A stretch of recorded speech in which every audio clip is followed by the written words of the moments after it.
I like to follow bends, not trends.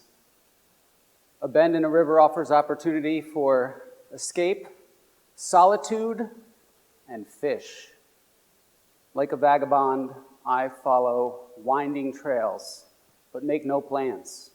In fact, in my short years, 43 years on this blue marble, I have found that the more I let go, bend myself, push boundaries, and test expectations, the more content and satisfied I am at the end of the day.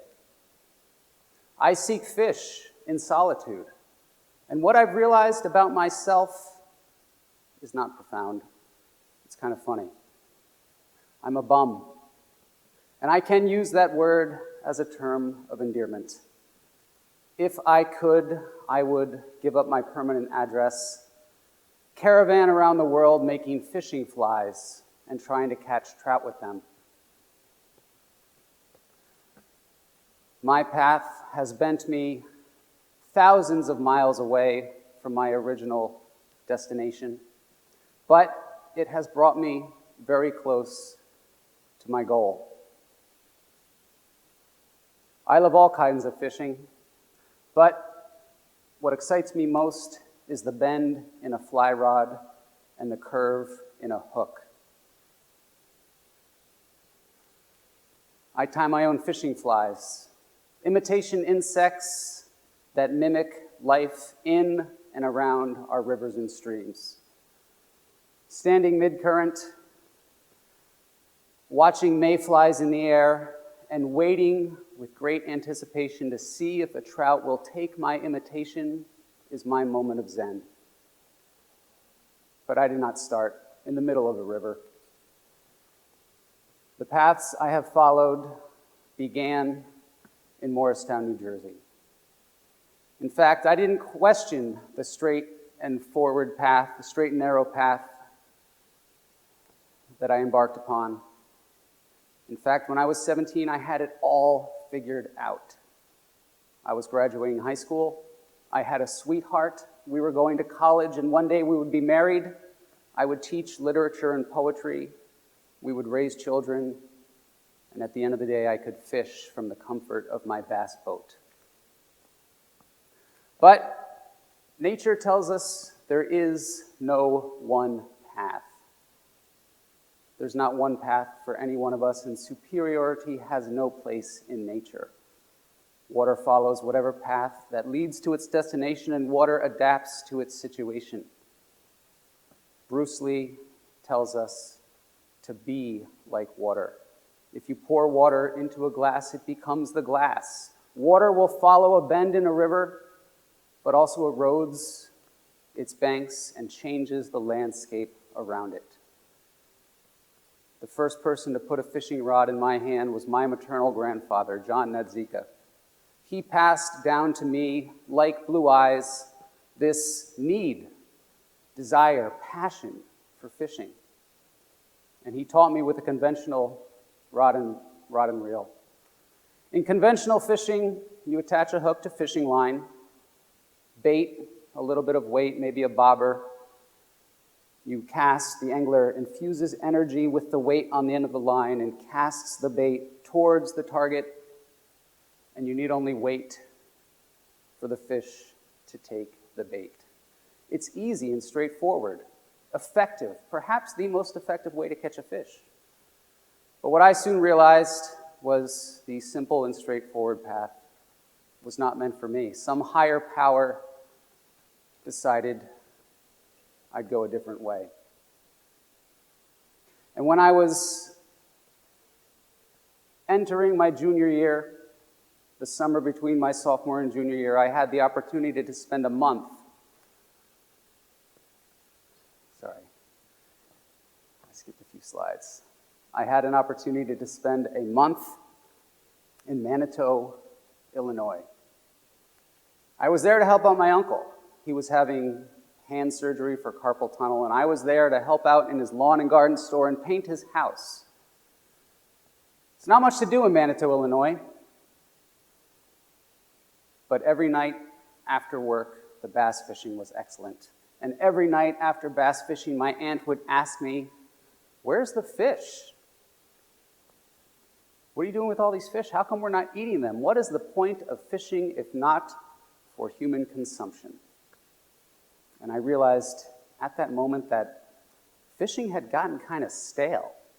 It was something I was doing to pass the time on those long, boring nights in Manito. I was there to raise enough money to go on an epic cross-country road trip with my college roommate for the remainder of the summer. But to mollify my aunt and to prove I was in fact catching fish, I acquiesced and told her I'd bring home dinner. And the next night I caught a fish, and even now I can bend my mind back through time and feel the weight of a rock in my right hand, raise it above my head like Cain, except I was unable to dispatch that fish, and I let it go. My aunt let me know how she felt about a sportsman who returns home without his quarry. But I couldn't do it. I couldn't kill that fish, not for food and not to defend my masculinity. I realized in that moment